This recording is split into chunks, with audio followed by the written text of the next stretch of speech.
my channel Jack of all trades and I hope you are doing absolutely fine. So जैसा कि आप देख पा रहे हैं कि आज का जो हमारा टॉपिक है, जो हमने ब्लॉग का टॉपिक रखा है वो है job opportunities in mechanical engineering in India.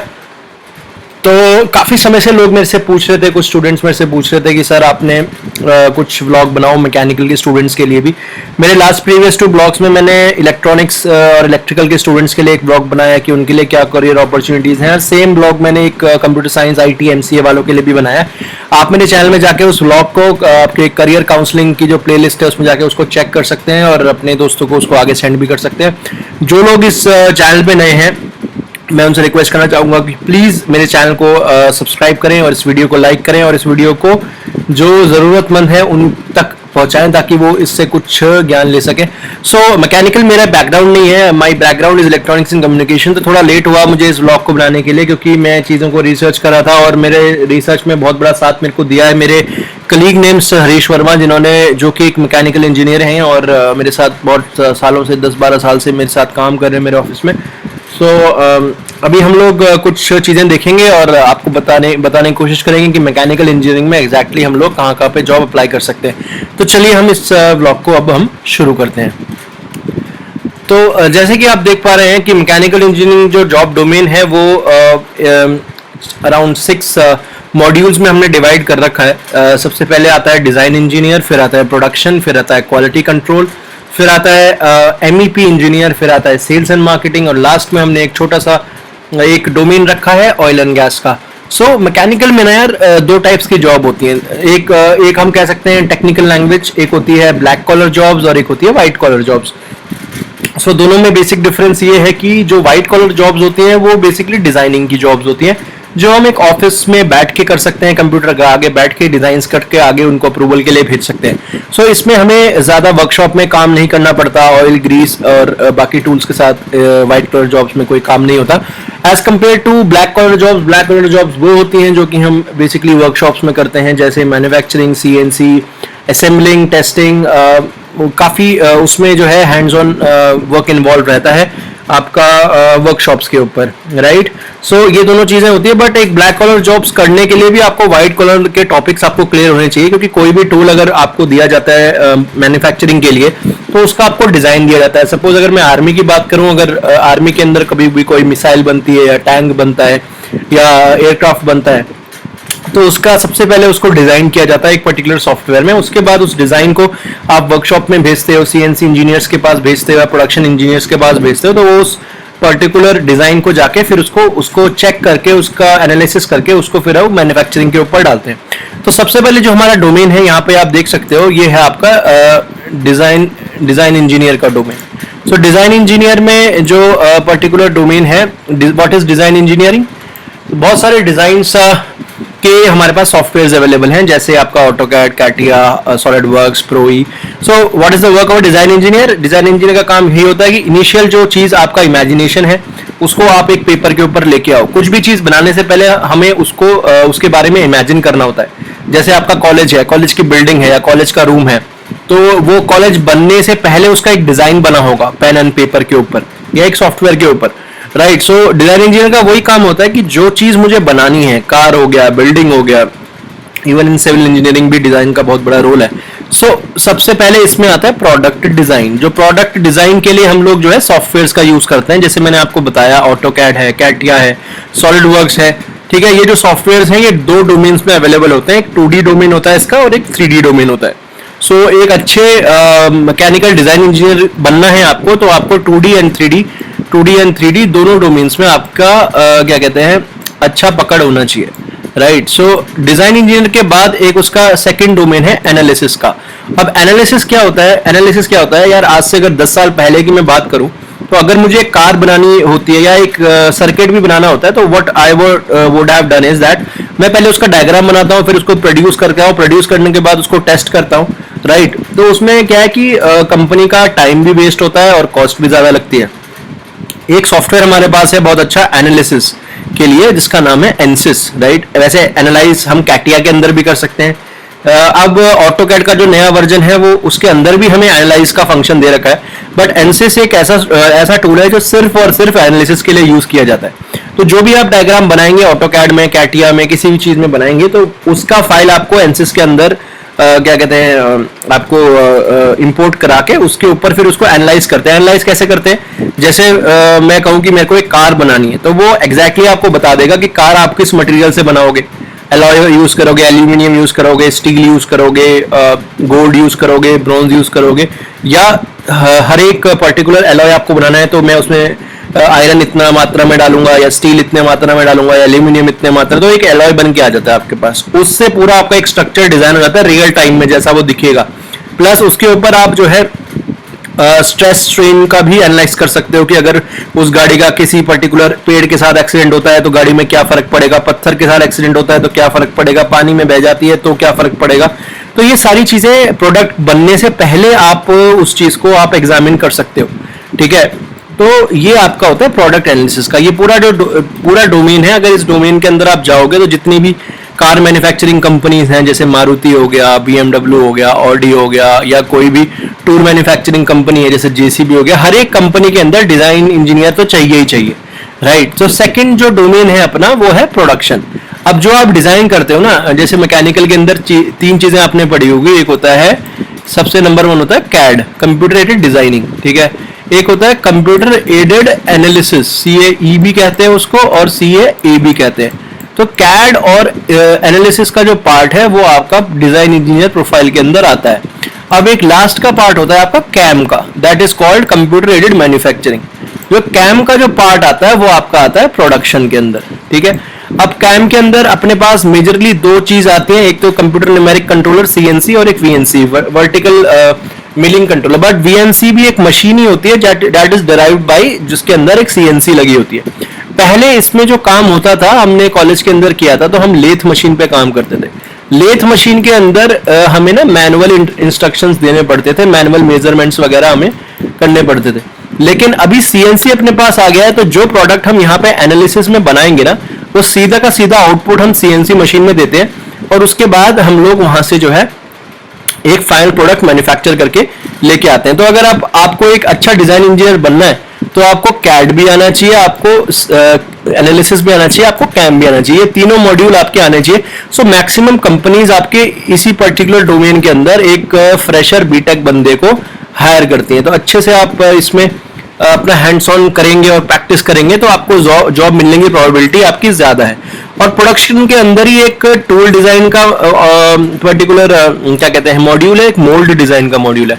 अब जैसे कि आप देख रहे हो, नाम से पता चल रहा है आपका टूल डिजाइन मतलब whatever tools are required to in the machine, वो आप लेथ से बना सकते हो, CNC से बना सकते हो। और मोल्ड मतलब, मोल्ड क्या होता है, सांचा, इसको हिंदी में हम कहते हैं सांचा। तो किसी भी पर्टिकुलर टूल के लिए मैन्युफैक्चरिंग के लिए आपको उसका सांचा डिजाइन करना है, ठीक है, जिसके अंदर वो एग्जैक्टली उसमें हम स्टील पिघला के डालें, एल्यूमिनियम पिघला के डालें, तो या जो भी मटेरियल से वो टूल बनना है तो उसके लिए हमें मोल्ड बनाना पड़ता है। तो that is again a part of designing. और इसके अंदर एक नई टेक्नोलॉजी अभी आ गई है, that is by the name of 3D printing, ठीक है। 3D printing is also a kind of, you can say CNC machine आप कह सकते हैं, ठीक है। बट जो हम टूल इसमें यूज करते हैं वो एक प्लास्टिक का मोल्ड होता है, ठीक है। अब प्लास्टिक का मोल्ड हम यूज करते हैं, और ये जो मशीन है ये बल्कि नेचर नहीं होती, ये छोटी सी मशीन भी होती है और इवन बड़ी भी होती है। बट छोटी सी मशीन पे भी आप 3D प्रिंटिंग कर सकते हो।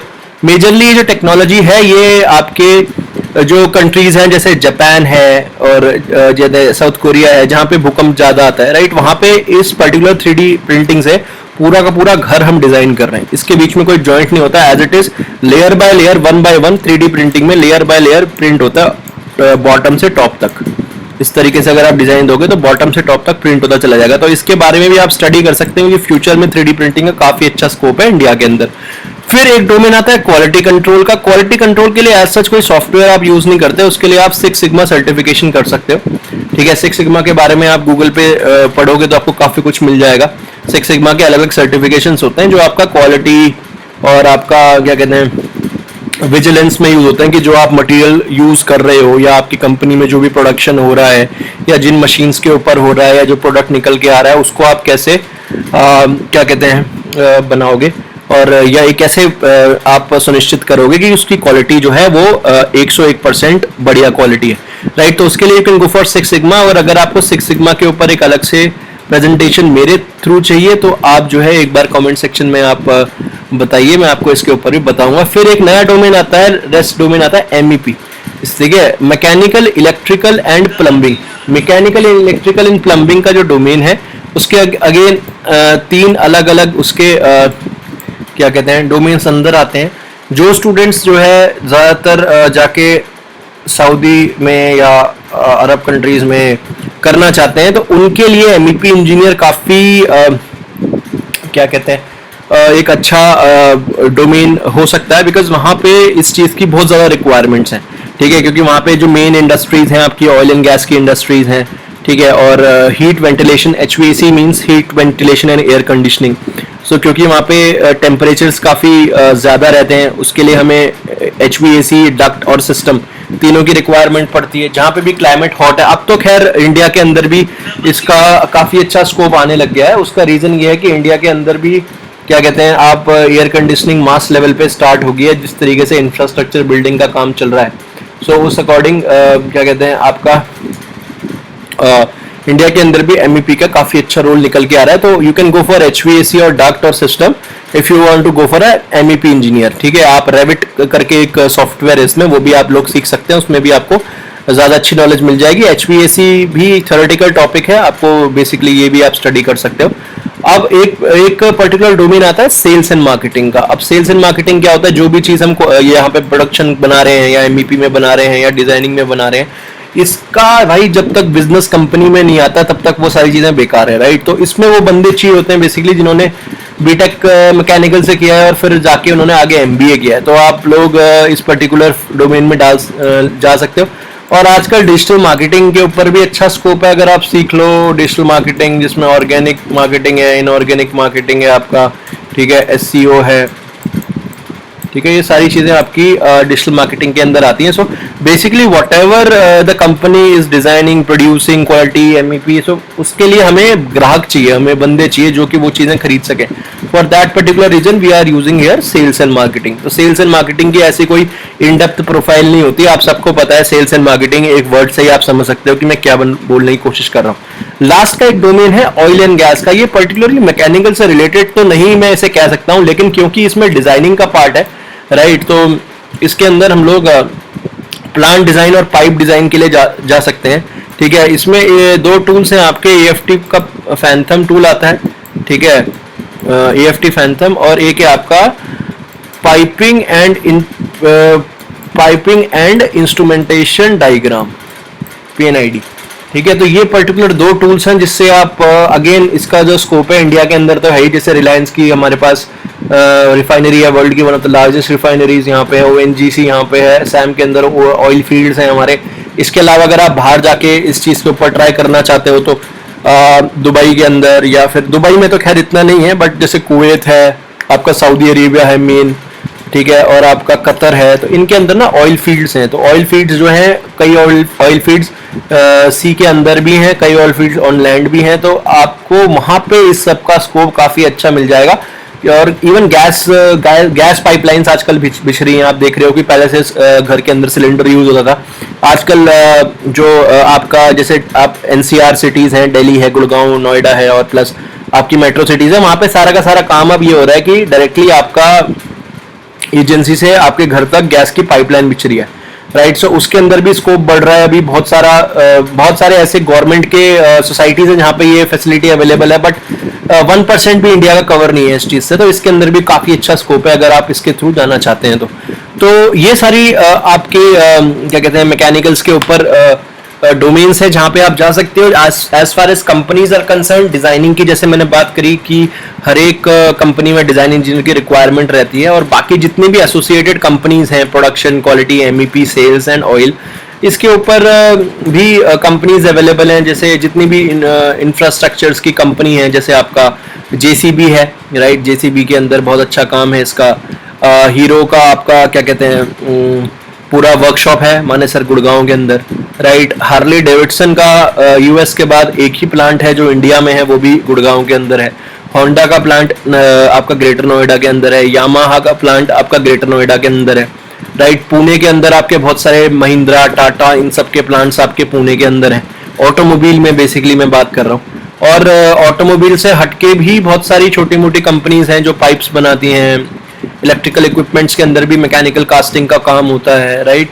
तो आप पहले अपने लिए एक डोमेन चूज करो, आपको किस पर्टिकुलर डोमेन के अंदर जाना है, और उस अकॉर्डिंग अगर आपको कोई भी असिस्टेंस चाहिए आपको एनी पर्टिकुलर डोमेन से रिलेटेड, तो आप कमेंट सेक्शन में एक बार मेरे को पूछ लेना, मैं आपको बता दूंगा। और अगर आप लोग अपने लिए कुछ अच्छा प्लान नहीं कर पा रहे हैं तो 1-to-1 में आपके लिए अगर मेरे को टाइम मिलता है तो मैं आपको प्लान करके भी हेल्प आउट करने की कोशिश करूंगा। So thank you so much friends for watching my video. I hope you like it, and if you like it don't forget to subscribe to my channel, and also do share this video to the students of mechanical and automobile engineering, right। so I hope कि आपको ये चीज़ें समझ आई होगी, और इसी तरीके से आप मेरे से जुड़े रहें और मैं कुछ नई नई चीज़ें आपके लिए लेके आता रहूँगा। until next time, thank you so much for watching this video, and stay home, stay safe, use mask, use sanitizer, be hygienic, and जय हिंद दोस्तों, bye bye।